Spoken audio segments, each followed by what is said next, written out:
Heidi, capítulo 8. Siguen las sorpresas en casa del señor Sesemann.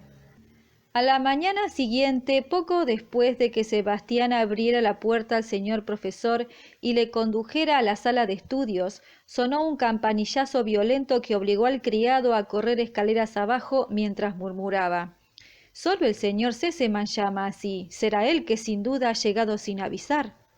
Abrió la puerta y se encontró frente a un muchacho andrajoso que llevaba sobre la espalda un organillo de mano. «¿Qué significa esto?», exclamó Sebastián. «Vaya un modo de llamar. ¿Qué se te ofrece? Quiero ver a Clara». «¿Cómo se entiende? Oh, qué mal educado eres. ¿No podrías decir señorita Clara?» «Me debe 40 céntimos», repuso el chicuelo. «¿Tú has perdido la cabeza? ¿Cómo sabes que vive en esta casa una señorita que se llama Clara? Ayer le enseñé el camino de ida a la iglesia por 20 céntimos y el de vuelta por otros 20. ¿Cuántas mentiras estás diciendo? La señorita Clara nunca sale de casa, no puede andar. De modo que ya te estás marchando a toda prisa si no quieres que tome yo medidas por mi cuenta». Pero el muchacho no se dejó intimidar, permaneció inmóvil diciendo fríamente: «Yo la he visto en la calle y puedo decir cómo es. Tiene los cabellos negros y rizados, los ojos del mismo color y lleva un vestido oscuro. No habla como nosotros». «Ah, vamos», exclamó Sebastián sonriendo burlonamente. «Entonces se trata de la pequeña señorita. A buen seguro que habrá vuelto a cometer alguna de las suyas». Después hizo pasar al chico y dijo: «Está bien, sígueme y espera detrás de la puerta hasta que yo vuelva a salir. Si te hago entrar, tocarás en el organillo una pieza. Ello complacerá a la señorita». Subió y llamando a la puerta de la sala de estudio, entró. «Hay un muchacho abajo que quiere hablar con la señorita Clara», dijo. Clara se sintió llena de gozo ante aquel suceso inesperado. «Entonces que entre enseguida», repuso la niña. «¿Verdad, señor profesor?». Pero el muchacho, sin esperar a que le dieran permiso, había entrado en la sala y, obedeciendo a una señal de Sebastián, comenzó a tocar el organillo. La señorita Rottenmeier, que estaba en el comedor para librarse de las lecciones abecedarias, oyó aquella música inesperada. Prestó atención. ¿Llegaban de la calle aquellos sonidos? No, parecían venir de más cerca. Parecía como si sonaran en la habitación inmediata. No podría ser, y sin embargo... Cruzó a toda prisa el comedor y se apresuró a abrir la puerta. ¿Sería posible? Ante ella, en medio de la habitación, vio un andrajoso organillero que tocaba su instrumento con todas sus fuerzas. El señor profesor parecía intentar decir algo, pero no se oía nada. Clara y Heidi estaban embelesadas, como absortas. «¡Cesa de tocar en el acto!», exclamó la señorita Rottenmeier, pero su voz quedó ahogada por los sonidos del instrumento. Fue a abalanzarse sobre el pequeño organillero cuando de súbito sintió que sus pies tropezaban con algo. Miró y vio que un terrible animal se arrastraba por el piso. Era una tortuga. La señorita dio un salto como no lo había dado en muchísimos años y exclamó con todas sus fuerzas: «¡Sebastián! ¡Sebastián!». El órgano enmudeció instantáneamente, pues esta vez los gritos habían sido más fuertes que la música. Sebastián, de pie detrás de la puerta, presa de un verdadero ataque de risa, al ver los brincos que daba la señorita Rottenmeier, pudo entrar por fin dominando su hilaridad. La pobre mujer se había derrumbado en un sillón. «Sebastián, haga que se vayan todos, personas y animales, arrójelos a la calle». Sebastián se apresuró a obedecer, hizo salir al muchacho que se había precipitado a recoger su tortuga, le puso unas monedas en la mano y dijo: «Toma, los 40 céntimos de la señorita Clara y otros 40 por haber tocado tan bien». Una vez abajo le condujo a la calle y cerró la puerta tras él. La calma volvió a reinar en la sala de estudio. Se habían reanudado las interrumpidas lecciones y la señorita Rottenmeier se instaló en aquella misma estancia para evitar la repetición de escenas desagradables. Había resuelto también informarse, en cuanto concluyeran las lecciones, de las causas del escándalo para castigar al autor como se merecía. En aquel momento volvió a sonar la campanilla de la puerta y Sebastián apareció de nuevo para decir que habían traído una cesta para la señorita Clara. ¿Para mí?, preguntó ésta intrigada y pensando de quién podía ser. Tráigamela enseguida, quiero verla. Sebastián salió y reapareció momentos después con una gran cesta tapada. La dejó y desapareció de nuevo. Opino que sería conveniente terminar ahora la lección y después destapar la cesta, manifestó la señorita Rottenmeier. Pero Clara, que no podía adivinar lo que contendría la cesta, no cesaba de dirigirle miradas impacientes. Señor profesor, exclamó de pronto, interrumpiéndose en medio de una inclinación, ¿no podría destapar la cesta un momentito para ver lo que hay dentro y después continuaría enseguida la lección? Por un lado accedería, pero por el otro me opondría, repuso el profesor. Lo que especialmente hace que me incline por lo primero es que toda tu atención está concentrada en la cesta. Pero el fin de su discurso quedó en el misterio. Clara había destapado la cesta y en el acto saltaron de ella 1, 2, 3 gatos. Después otros 2 e inmediatamente un montón de gatitos más que echaron a correr en todas direcciones con tal rapidez que se hubiera dicho que había muchos más de los que en realidad eran. Se agarraban a las botas del señor profesor, mordisqueaban sus pantalones, se encaramaban a la falda de la señorita Rottenmeier, le hacían cosquillas en los pies, saltaban alrededor del sillón de Clara, arañaban, maullaban y alborotaban lo indecible. Clara, en el colmo del regocijo, no cesaba de exclamar: ¡Oh, qué preciosidad de animalitos! ¡Qué saltos dan! ¡Mira, mira aquel, Heidi! Heidi, no menos encantada que Clara, corría tras ellos por la habitación. El señor profesor puso un gesto avinagrado. De pie ante la mesa, levantaba los pies para sustraerlos a los constantes ataques de los animalitos. En cuanto a la señorita Rottenmeier, comenzó por quedar muda de asombro en su sillón. Después consiguió dominarse lo suficiente para gritar con todas sus fuerzas: ¡Sebastián! ¡Sebastián! ¡Sebastián Tinet! No se atrevía a dejar su sillón, temiendo que aquellos pequeños monstruos saltaran sobre ella todos a la vez. Sus gritos insistentes hicieron acudir al fin a los 2 domésticos. Ambos se dedicaron activamente a la caza de los gatitos y lograron reunirlos todos en la cesta para llevárselos al granero, donde ya estaban instalados los 2 hermanitos del día anterior. Aquella mañana fue para Clarita mucho menos aburrida que la anterior. Por la tarde la señorita Rottenmeier, ya repuesta de las emociones de la mañana, reclamó la presencia de Sebastián y Tinet para someterlos a un severo interrogatorio y averiguar las causas de los incidentes que se habían producido en la casa. Averiguó que Heidi había sido la única culpable gracias a su salida del día anterior. Al hacer tal descubrimiento, la señorita Rottenmeier palideció de cólera. De momento no halló palabras para expresar lo que sentía.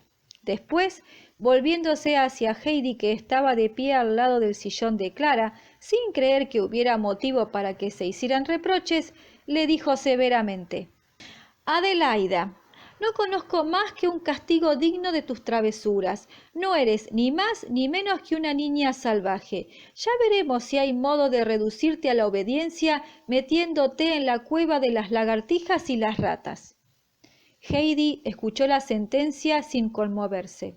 No había estado nunca en una cueva oscura y no sabía lo que ello significaba. La pequeña dependencia de la cabaña que su abuelo llamaba cueva y donde conservaba el queso y la leche le había parecido siempre un lugar atrayente. En cuanto a las lagartijas y a los ratones, no los había visto jamás. Fue Clara la que alzó la voz en son de queja. «No, no, señorita Rottenmeier, espere a que mi papá esté aquí. Ha escrito diciendo que va a llegar de un momento a otro. Se lo contaré todo y él decidirá lo que hemos de hacer». La señorita Rottenmeier no tuvo más remedio que doblegarse ante aquella orden, tanto más cuanto que estaba a punto de llegar el padre de Clara. Se levantó, pues, y dijo secamente: «Está bien, Clara, pero también yo le diré algo al señor Sesemann», y salió de la habitación. Siguieron 2 días de calma. La señorita Rottenmeier no salía de su indignación. La decepción que le había ocasionado Heidi no cesaba de turbarla. Cuanto más pensaba en ello, más convencida estaba de que desde la llegada de la niña todo iba de cabeza en la casa y de que en ella no volvería jamás a reinar el orden. Estaba decidida a ejercer su influencia para que Heidi se marchara. Clara, por el contrario, parecía muy satisfecha. Durante la lección no tenía ocasión de aburrirse, pues Heidi hacía las cosas más divertidas del mundo. Barajaba las letras del alfabeto y las confundía sin lograr aprenderlas. Cuando el señor profesor trataba de fijárselas en la memoria, sus comparaciones, en vez de recordarle la forma de las letras, le inspiraban los pensamientos más disparatados. Por ejemplo, si le nombraba un cuero, Heidi exclamaba llena de gozo, ¡una cabra! Y cuando el señor profesor mencionaba el pico de un ave, la niña exclamaba, ¡eso es un gavilán! Después de las comidas, se sentaba cerca del sillón de Clara y le relataba larga e incansablemente su vida en casa del abuelo, y cuando hablaba de los Alpes, de las cabras y de la cabaña, el deseo de volver a ver todas aquellas cosas despertaba en ella una gran tristeza. Terminaba sus relatos diciendo invariablemente, «Es absolutamente preciso que vuelva a mi casa, mañana mismo me iré». Clara lograba quitarle aquella idea de la cabeza demostrándole que era preferible que esperase la vuelta del señor Sesemann. Entonces verían lo que convenía hacer. Heidi se dejaba convencer y reanudaba su charla con más animación porque alimentaba en secreto una perspectiva deliciosa. Cada día que pasaba en Frankfurt añadía 2 panes más a la provisión que guardaba para la abuela. Todas las mañanas a la hora del desayuno y todas las tardes a la hora de comer, Heidi hallaba al lado de su plato un crujiente panecillo blanco y tierno que se apresuraba a guardar en el bolsillo. No hubiera podido comerlo ella pensando que el pan de la abuelita era negro y tan duro que no se le podía hincar el diente. Todos los días después de comer, Heidi permanecía 1 o 2 horas en su cuarto, sentada en un rincón, sin osar moverse, porque al fin se había convencido de que en Frankfurt estaba prohibido salir y correr como en los Alpes, y ni siquiera lo intentaba ya. Tampoco podía salir al comedor a hablar un poco con Sebastián. La señorita Rottenmeier no lo permitía. En cuanto a entablar conversación con Tinette, Heidi se cuidaba mucho de hacerlo, pues advertía la expresión irónica y burlona que había en sus palabras cuando le hablaba. Permanecía pues en completa soledad y con tiempo más que sobrado para pensar en sus Alpes, en las florecillas amarillentas bajo el sol de oro, en la nieve que cubría las montañas, en el hermoso y extenso valle, donde la mirada se pierde en la inconmensurable altura del cielo. ¿No le había asegurado tía Adete que podía volver a su casa cuando quisiera? Al fin, un día, Heidi no quiso esperar más. Se apresuró a hacer un paquete con los panecillos valiéndose del pañuelo rojo, se encasquetó el viejo sombrero de paja y se dispuso a partir. Pero en la puerta de la calle surgió el primer obstáculo a su partida. La señorita Rottenmeier entraba precisamente en aquel momento y al ver a la niña se detuvo y comenzó a examinarla de pies a cabeza, muda de asombro. Lo que especialmente atrajo su atención fue el paquete hecho con un pañuelo rojo. Su indignación estalló muy pronto. ¿Qué significa esta nueva expedición? ¿No te he prohibido terminantemente que vayas a vagar por las calles? Entonces, ¿cómo te atreves a insistir? Tienes todo el aspecto de una vagabunda. Yo no voy a vagar por las calles, solo quería volver a mi casa, repuso Heidi, que comenzaba a sentir miedo. ¿Cómo? ¿Qué oigo? ¿Quieres volver a tu casa? La señorita Rottenmeier unió las manos con ademán de desesperación. ¿Una fuga? Oh, si el señor Sesemann lo supiera, fugarte de su casa. Cuídate muy bien de que no llegue cosa semejante a sus oídos, te lo aconsejo. ¿Podrías decirme qué es lo que te disgusta de esta casa? ¿No estás aquí mejor tratada de lo que mereces? ¿Qué te falta? ¿Has tenido jamás una mesa, una casa, un servicio como los que tienes aquí? Responde. No, contestó Heidi. Naturalmente, no te falta nada, nada absolutamente. Eres una ingrata criatura, hastiada de bienestar, no sabes qué inventar para distraerte. Ante aquellas palabras, todo lo que Heidi tenía en el fondo de su corazón saltó a la superficie y la niña exclamó acongojada: «Quiero irme a mi casa, porque estando tan lejos de mí, Blancanieves es desgraciada, porque la abuelita me espera, porque Pedro pegará a Cascabel si no tiene queso, y porque aquí no se ve cuando el sol dice buenas noches a las montañas». Si algún gavilán pasara por encima de Frankfurt, graznaría con toda su fuerza al ver tanta gente amontonada aquí, en vez de irse a la montaña, donde estaría mucho mejor. ¡Socorro! ¡Esta niña se ha vuelto loca!, gritó la señorita Rottenmeier, lanzándose hacia las escaleras, donde chocó violentamente con Sebastián, que bajaba. «¡Haga subir enseguida a esta desgraciada criatura!», exclamó frotándose la frente. «Bien, bien, muchas gracias», repuso Sebastián, frotándose en el mismo sitio, pues había recibido un fuerte golpe. Heidi permaneció inmóvil con la mirada encendida y temblando a impulsos de una violenta emoción. «¿Qué cosa nueva tenemos?», preguntó Sebastián sonriendo. Acercándose a Heidi, le dio un amistoso golpecito en la espalda y añadió compasivamente: «Bah, no lo tome tan a pecho, señorita. Alegría, eso es lo principal. También a mí casi me ha hecho la señorita Rottenmeier un boquete en la frente. Pero no hay que dejarse intimidar por tan poco. En fin, señorita, ¿qué hace usted ahí parada? Es preciso subir. Lo ha mandado la señorita Rottenmeier». Heidi obedeció en silencio y subió la escalera, pero lentamente y sin hacer ruido, cosa que estaba fuera de sus costumbres. Aquello apenó a Sebastián, que subía tras ella, y volvió a tratar de animarla. «No se deje abatir, señorita, no se ponga triste. Tome valientemente sus resoluciones. La señorita no ha llorado jamás desde que está en casa, mientras que las demás señoritas lloran lo menos 12 veces diarias. Además, ahí están los gatitos que saltan y juegan como locos en el granero. Cuando esa señora salga de nuevo, iremos juntos a verlos, ¿verdad? Ya verá cuánto nos vamos a divertir con esos lindos animalitos». Heidi hizo un movimiento afirmativo con la cabeza, pero tan poco alegre que Sebastián, emocionado, le dirigió una mirada llena de compasión en tanto que ella se deslizaba por el corredor en dirección a su cuarto. Aquel día, durante la cena, la señorita Rottenmeier no despegó los labios.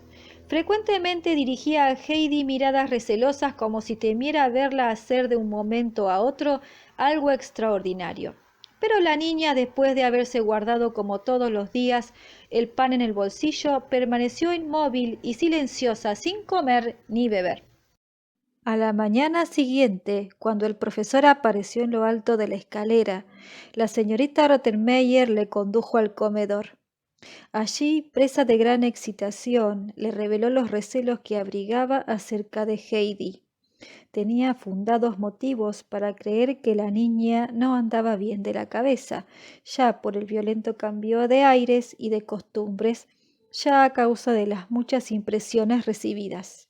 Y le contó, para apoyar su hipótesis, el intento de fuga de la niña y las extrañas palabras que profirió.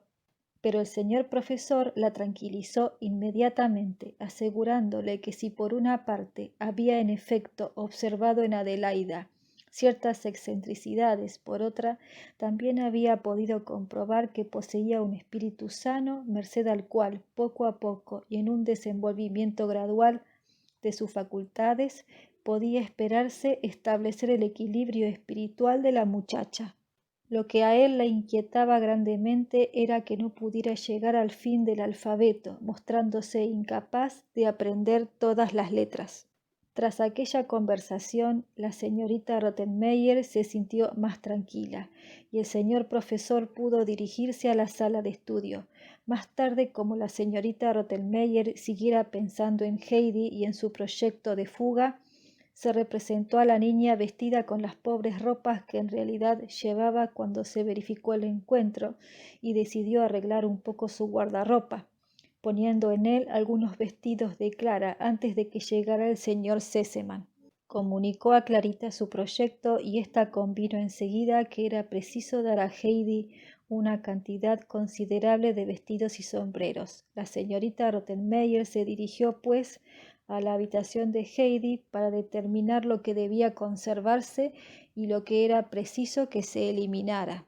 Transcurrido un instante, volvió al lado de Clara con gesto horrorizado. «¿Qué significa lo que acabo de descubrir, Adelaida?», exclamó. «Jamás vi cosa semejante. ¿Qué es lo que acabo de hallar en tu armario? Un armario que solo es para guardar ropa. Un montón de panecillos. Fíjate, Clara». «¿Y qué montón?» «Tinet», añadió abriendo la puerta, «vaya a quitar del armario de Adelaida todo el pan duro que hay allí y tire al mismo tiempo el sombrero de paja viejo que encontrará sobre la mesa». «No, no», exclamó Heidi. «Quiero guardar el sombrero y los panecillos. Son para la abuelita». Y corrió en persecución de Tinet. Pero la señorita Rottenmeier la detuvo tomándola de un brazo y diciéndole en tono nervioso: «Tú permaneces aquí mientras Tinet limpia tu cuarto de porquerías». Heidi entonces se dejó caer al lado del sillón de Clara y prorrumpió en sollozos. En medio de un llanto cada vez más violento, no cesaba de repetir con palabras entrecortadas: «Ahora la abuelita ya no tendrá panecillos, serán para la abuelita». Y seguía llorando como si su corazón fuera a desgarrarse. La señorita Rottenmeier se apresuró a alejarse. Ante semejante estado de desesperación, Clara se sintió contagiada de la pena de su amiguita. «Heidi, Heidi, no llores», dijo en tono suplicante. «Escúchame, no te desesperes. Cuando te vayas te prometo darte cuantos panecillos te quiten ahora y más si quieres. Saldrás ganando, porque serán tiernos, mientras que los tuyos se hubieran puesto duros si es que no lo estaban ya. Vamos, Heidi, no llores». Heidi trató de contener sus lágrimas. Al fin comprendió el consuelo que le ofrecía Clara y se afianzó en él, pues de otro modo no hubiera terminado nunca de llorar. Para asegurarse de tal esperanza, preguntó entre sus últimos sollozos: «¿De verdad me darás tantos panecillos como tenía ya recogidos para la abuelita?» «Tantos o más, pero no llores». Cuando se sentó a la mesa para cenar, Heidi tenía aún los ojos enrojecidos, y al ver el panecillo que estaba sobre el mantel, un nuevo sollozo le subió a la garganta, pero concentró todas sus fuerzas para contenerse, porque sabía muy bien que en la mesa era preciso permanecer tranquila. Sebastián, mientras la servía, comenzó a hacerle a Heidi las más extrañas señas cada vez que se aproximaba a ella. Tan pronto se señalaba su cabeza como la de la niña, guiñando un ojo como queriéndole decir: «Tranquilízate, lo he visto todo y lo he podido arreglar». Cuando Heidi estuvo de nuevo en su habitación e iba a subir a la cama, advirtió que debajo de la colcha estaba el viejo sombrero de paja. Lo tomó con júbilo y en su alegría lo arrugó más de lo que estaba. Después, tras haberlo envuelto en el pañuelo rojo, lo ocultó cuidadosamente en el rincón más profundo de su armario. Era Sebastián el que lo había puesto bajo la colcha. Se hallaba en el comedor cuando la señorita Rottenmeier llamó a Tinet y había oído el grito de desesperación de Heidi. Siguió a la doncella y cuando ésta salió del cuarto con el sombrero y los panecillos, se apoderó de aquel gritando: «Yo me encargo de tirarlo». Y lleno de gozo, lo puso en lugar seguro. Esto era lo que había querido dar a entender a Heidi por señas mientras cenaban.